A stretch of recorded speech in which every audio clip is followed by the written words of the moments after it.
కాకినాడ జిల్లా జగ్గంపేట నియోజకవర్గంలో ఎన్నికల కమిషన్ అక్రమాలపై కాంగ్రెస్ పార్టీ ఆధ్వర్యంలో సంతకాల సేకరణ కార్యక్రమం జరిగింది. ఈ సందర్భంగా జగ్గంపేట మండలం జగ్గంపేట టౌన్లోని సాయి బాలాజీ ఫంక్షన్ హాల్లో కాంగ్రెస్ పార్టీ ఆధ్వర్యంలో జగ్గంపేట నియోజకవర్గ కాంగ్రెస్ ఇన్ఛార్జ్ మారుతి శివగణేష్ అధ్యక్షతన ఈ సమావేశం జరిగింది. ఈ కార్యక్రమానికి ముఖ్య అతిథిగా కేంద్ర మాజీ మంత్రివర్యులు సిడబ్ల్యూసి సభ్యులు డాక్టర్ ఎంఎం పల్లంరాజు హాజరయ్యారు. ఈ సందర్భంగా ఆయన మాట్లాడుతూ సెంట్రల్ ఎలక్షన్ కమిషన్ ఇటీవల చేపట్టిన అక్రమ చర్యలపై ప్రజలకు అవగాహన కల్పించడం కాంగ్రెస్ పార్టీ బాధ్యతగా తీసుకుందని అన్నారు. రాజ్యాంగం ప్రజాస్వామ్య వ్యవస్థను కాపాడుకోవడం ప్రతి పౌరుడి కర్తవ్యమని డాక్టర్ పల్లంరాజు పిలుపునిచ్చారు. అనంతరం ఆయన స్థానిక ఆర్టీసీ కాంప్లెక్స్ సెంటర్ నుండి కాకినాడ రోడ్డు మీదుగా సాగిన సంతకాల సేకరణ కార్యక్రమంలో పాల్గొని ప్రజా మద్దతు కోరారు. ప్రజాస్వామ్య విలువలను కాపాడాలనే నినాదాలతో జగ్గంపేటలో కాంగ్రెస్ పార్టీ ఉత్సాహంగా సంతకాల సేకరణ కొనసాగించింది. ఈ కార్యక్రమంలో స్థానిక కాంగ్రెస్ నాయకులు, కార్యకర్తలు, యువత, మహిళా విభాగం సభ్యులు పెద్ద ఎత్తున పాల్గొన్నారు.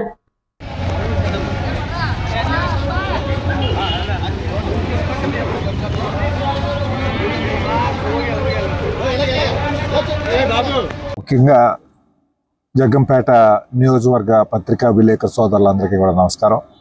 వేదిక పైన జిల్లా కాంగ్రెస్ అధ్యక్షులు చిట్టుబాబు గారు, మన జగ్గంపేట నియోజకవర్గ కోఆర్డినేటర్ మరియు మన జిల్లా కాంగ్రెస్ స్పోక్స్ పర్సన్ శివగణేష్ గారు, అఖిల భారత కాంగ్రెస్ కమిటీ సభ్యులు పెద్దలు రాంబాబు గారు, అలాగే పెద్దలు బాబు గారు, పెద్దలు రత్నాజీ గారు, మన జిల్లా ఎస్ఎస్ఎల్ అధ్యక్షులు సూర్యప్రకాష్ రావు గారు, సభలో ఉన్న సోదరులందరికీ కూడా నమస్కారం. చాలా వివరాలు మరి మన స్పోక్స్ పర్సన్ గారైన శివగణేష్ గారు వివరించారు. ఏం జరుగుతుందో అనే విషయం కూడా వివరించారు.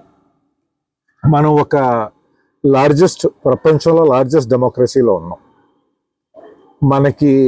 మనకి స్వాతంత్రం వచ్చినప్పటి నుంచి కూడా మనకి ఓటు హక్కు వల్ల మనకి నచ్చిన వ్యక్తుల్ని, నాయకుల్ని, ప్రభుత్వాలని కూడా ఎన్నుకోగలుగుతున్నాం. ఆ స్వేచ్ఛ మనకుంది.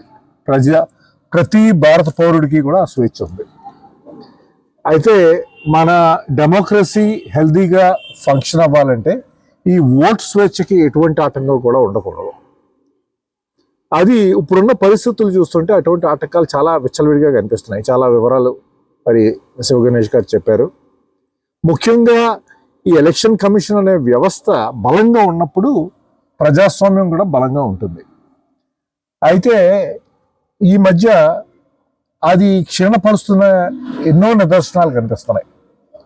మొట్టమొదటిగా ఈ ప్రభుత్వం, మోడీ గారి ప్రభుత్వం ఏం చేసిందంటే చీఫ్ ఎలక్షన్ కమిషనర్ సెలక్షన్ ప్రాసెస్లోనే తేడా చేసేసారు.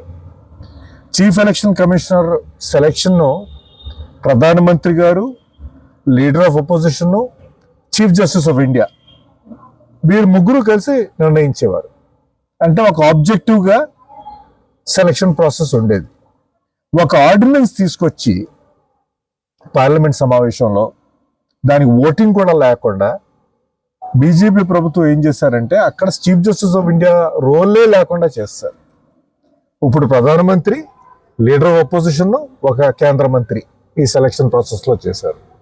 ఈ విధంగా ఆ సెలక్షన్ ప్రాసెస్లోనే తేడా చేస్తారు. అంతేకాకుండా ఇవాళ రాహుల్ గాంధీ గారు ఈ ఓట్ చోరీ క్యాంపెయిన్ ఎందుకు చేస్తున్నారంటే, దేశవ్యాప్తంగా కాంగ్రెస్ పార్టీ ఎందుకు చేస్తుందంటే ఇటువంటి అవకతవకలు చాలా జరుగుతున్నాయి అనేది ఆందోళనతోనే ప్రజల్ని అవేర్నెస్ పెంచడానికే మీ ఓటు హక్కు మీరు కాపాడుకోండి, ప్రజాస్వామ్యాన్ని కాపాడండి, మన రాజ్యాంగాన్ని కాపాడండి అని చెప్తూ మేము ప్రజల్లోకి వెళ్తున్నాం. అందుకే ఈ సంతకాల కార్యక్రమాన్ని తీసుకున్నాం. 3 విధాలుగా ఈ అన్యాయం జరుగుతుంది. ఉన్న ఓటర్స్, ఒకవేళ బీజేపీకి వ్యతిరేకంగా ఉన్న ఓటర్స్, అలాంటి వాళ్ళని తీసేయడం జరుగుతుంది.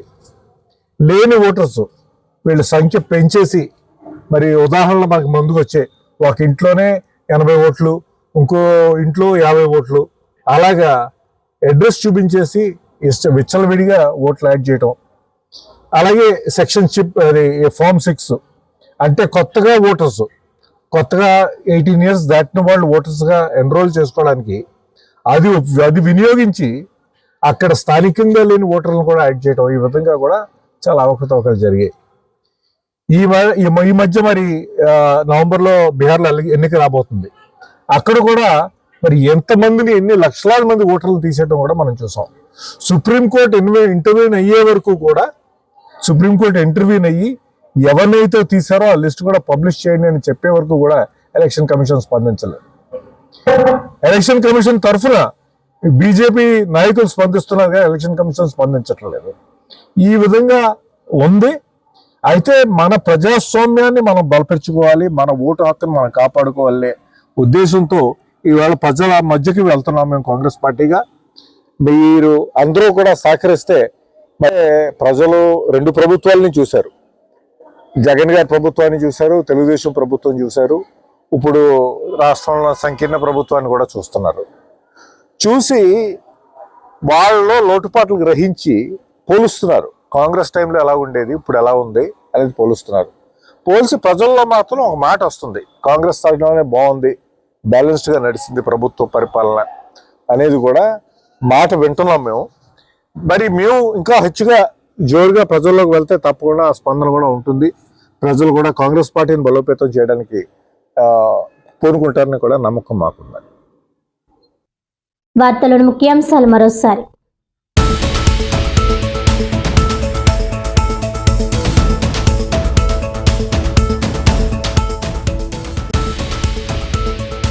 జగ్గంపేట నియోజకవర్గంలో ఎన్నికల కమిషన్ అక్రమాలపై కాంగ్రెస్ పార్టీ ఆధ్వర్యంలో సంతకాల సేకరణ. రాజ్యాంగం, ప్రజాస్వామ్య వ్యవస్థను కాపాడుకోవడం ప్రతి పౌరుడి కర్తవ్యమన్న కేంద్ర మాజీ మంత్రి సిడబ్ల్యూసి సభ్యులు ఎంఎం పాలం రాజు.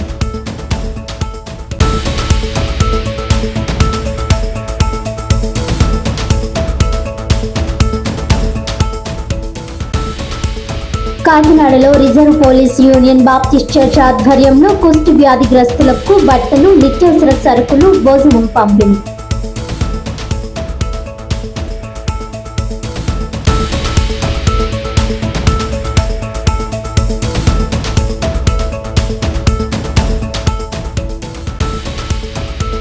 రాష్ట్రంలో కూటమి ప్రభుత్వం అధికారం చేపట్టిన 15 నెలల్లో 4 లక్షల పైచిలుకు ఉద్యోగాలు అందించిన ఘనత చంద్రబాబు నాయుడుకే దక్కింది.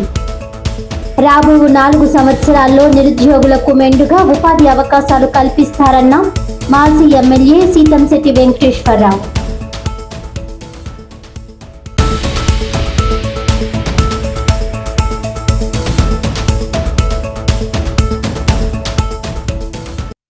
ఈనాటి వార్తలు ఇంతటితో సమాప్తం. తిరిగి వచ్చే బులెటిన్లో మళ్ళీ కలుద్దాం. అంతవరకు సెలవు. నమస్కారం.